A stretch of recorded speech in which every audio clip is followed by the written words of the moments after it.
Ich komme in Venedig an und direkt passiert das, was man sich auf Reise am wenigsten wünscht. Meine Kamera geht kaputt. Ich habe die Linse gereinigt, eingeschaltet und plötzlich war einfach alles schwarz. Keine Canon-Shops, keine Reparatur, keine Option. Ich stand vor dem Bahnhof und habe ehrlich überlegt, die Foodtour abzubrechen und zurück nach Deutschland zu fahren. Die Aufnahmen, die ihr hier gerade seht, das ist mein altes Handy. Aber ich wollte nicht aufgeben, nicht hier. Ich entscheide, ich ziehe durch und kaufe mir eine neue Kamera erst in der nächsten Stadt. Mein erstes Gericht in Venedig, Fegato alla Veneziana. Kalbs-Leber-Ragout mit Zwiebeln, in diesem Fall mit Polenta.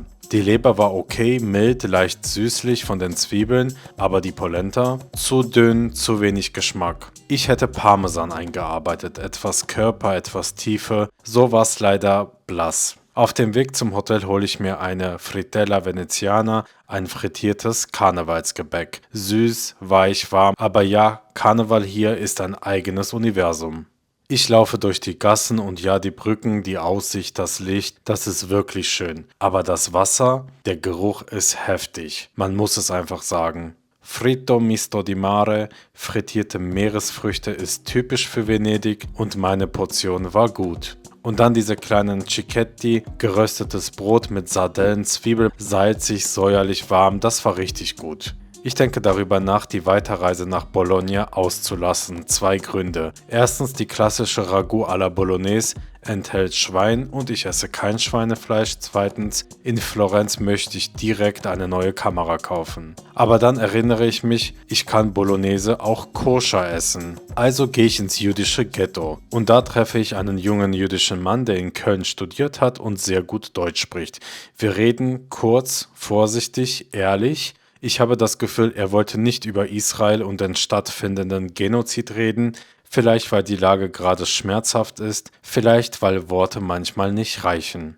Die Lasagne dort mit koscherer, schweinefreier Bolognese war wunderbar, warm, herzlich, ich werde dafür zurückkommen. Später bestelle ich Risotto al Nero di Sepia in einem Touristenrestaurant und ja, es hat mir nicht geschmeckt. Kein Salz drinne, kein Parmesan. Der Kellner sagt, Parmesan würde die schwarze Farbe zerstören.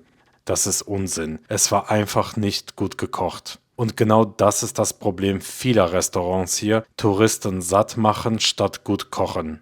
Natürlich schaue ich mir den Markusplatz an, den Dom, die Seufzerbrücke. Schön, keine Frage, aber danach gehe ich dorthin, wo Venedig lebt. Auf den Markt. Für die Einheimischen. So viel frischer Fisch, lebendige Tiere, echtes Leben. Und auch dort merke ich, die Verkäufer wirken müde von Touristen, erschöpft. Und kulinarisch, ich sag's ehrlich, Venedig ist für mich die schwächste Stadt meiner bisherigen Italienreise. Ich suche lange nach Original Bigoli, einer Pasta, die dicker ist als Spaghetti. 13 Touristenrestaurants in der Nähe des Bahnhofs im Zentrum behaupten, Bigoli sei Spaghetti. Das stimmt nicht. Dann endlich finde ich ein kleines Restaurant, das die richtige Pasta verwendet. Bigoli mit Sardellen-Zwiebelsauce. Schaut bitte, wie dick Bigoli ist im Vergleich zu Spaghetti. Das ist sehr wichtig für Italiener. Salzig, intensiv, ehrlich, das ist Venedig, wenn man es findet.